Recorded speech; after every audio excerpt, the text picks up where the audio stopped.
നവജാത ശിശുക്കളെ തട്ടിക്കൊണ്ടുപോയി സമ്പന്നരിലേക്കുള്ള വ്യാജ ദത്തെടുക്കലിന് ഉപയോഗിച്ചിരുന്ന സംഘത്തിനെ ഡൽഹി പോലീസ് ഇപ്പോൾ അറസ്റ്റ് ചെയ്യുകയുണ്ടായി. ദ്വാരകയിൽ നിന്നായി 3 പേരടങ്ങുന്ന സംഘത്തെയാണ് പോലീസ് പ്രധാനമായിട്ടും അറസ്റ്റ് ചെയ്തത്. ഇവർ കടത്താൻ ശ്രമിച്ച 4 ദിവസം പ്രായമുള്ള കുഞ്ഞിനെ സുരക്ഷിതമായി രക്ഷിച്ചുവെന്നും പോലീസ് പറയുകയുണ്ടായി. സംഘത്തിലെ മുഖ്യപ്രതിയായ സരോജ് ഇപ്പോൾ ഒളിവിലാണുള്ളത്. ഇവരെ പിടികൂടാനുള്ള തിരച്ചിൽ ഡൽഹി പോലീസ് ഊർജിതമാക്കിയതായി DCP അങ്കിത് ചൗഹാൻ അറിയിക്കുകയും ചെയ്തു. സംഘം പ്രധാനമായും ഗുജറാത്ത്, രാജസ്ഥാൻ, ഡൽഹി, NCR എന്നിവിടങ്ങളിലായിരുന്നു സജീവമായി പ്രവർത്തിച്ചുകൊണ്ടിരുന്നത്.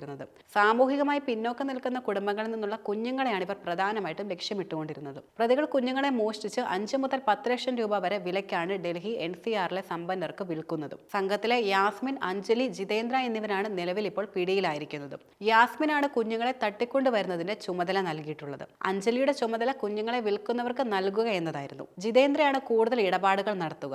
മാത്രമല്ല, ഇതിൽ അഞ്ജലി നേരത്തെ തന്നെ മനുഷ്യക്കടത്ത് കേസുമായി ബന്ധപ്പെട്ട് CBIയുടെ പിടിയിലായിരുന്ന ഒരു വ്യക്തി കൂടിയാണ്. ജാമ്യത്തിലിറങ്ങിയ ശേഷമായിരുന്നു ഇവർ വീണ്ടും ഇത്തരം കുറ്റകൃത്യങ്ങളിലേക്ക് വ്യാപിച്ചത്. ഇതുവരെ 30-ലധികം കുഞ്ഞുങ്ങളെ വിറ്റതായിട്ടാണ് പോലീസ് നൽകുന്ന പ്രാഥമികമായിട്ടുള്ള വിവരവും. ഇതോടുകൂടി ദത്തെടുക്കലിന്റെ മറവിൽ നടക്കുന്ന ശിശുക്കടത്തിന്റെ അടിസ്ഥാനത്തിൽ കേന്ദ്ര സംസ്ഥാന സർക്കാരുകൾ കൂടുതൽ കർശന നടപടികൾ സ്വീകരിക്കേണ്ട സാഹചര്യമാണ് ഇപ്പോൾ ഉണ്ടായിരിക്കുന്നത്. സംശയാസ്പദമായ 20ഓളം ഫോൺ കോളുകൾ പരിശോധിച്ചുകൊണ്ടായിരുന്നു പോലീസ് ഈ കുറ്റവാളികളെ അവരുടെ പിടിയിലാക്കിയതും.